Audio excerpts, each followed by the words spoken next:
സ്വർഗീയ ദൂതന്മാർ ദൈവ പൈതങ്ങളുടെ സേവകാത്മാക്കളാണ്. ദൈവം നമ്മുടെ ആവശ്യാനുസരണം ദൈവത്തിൻ്റെ ദൂതന്മാരെ പല നിലകളിൽ നമുക്ക് വേണ്ടി അപ്പോയിന്റ് ചെയ്യാറുണ്ട്.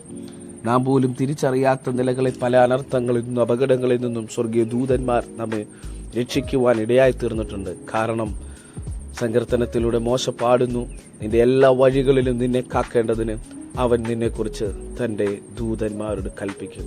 അതെ, നമുക്ക് വേണ്ടി സംരക്ഷണത ഒരുക്കി നമ്മെ സൂക്ഷിക്കുന്ന ഒരു സ്വർഗം. മരുഭൂമി വഴിയായി ഇസ്രായേൽ ജനം കടന്നു വരുമ്പോൾ അവിടെ പറക്കുന്ന അഗ്നിസർപ്പങ്ങളുണ്ട്, വിഷപ്പാമ്പുകളുണ്ട്, തേളുകളുണ്ട്. ഇവിടെയൊന്നും ദോഷം ഇസ്രായേൽ ജനത്തിന് തട്ടാതെ പകൽ മേഘസ്തംഭമായി രാത്രി അഗ്നിത്തൂണായി ദൈവം അവരെ വഴി നടത്തി. അവർക്ക് വേണ്ടി സ്വർഗീയ ദൂത സംരക്ഷണത ഒരുക്കി ദൈവം അവരെ കനാനിലേക്ക് നയിച്ചതുപോലെ എന്റെയും നിങ്ങളുടെയും യാത്രയിൽ പതിയിരിക്കുന്ന അപകടങ്ങളെ അനർത്ഥങ്ങളെ നീക്കി മുന്നോട്ട് നയിക്കാൻ കർത്താവ് ശക്തനാണ്.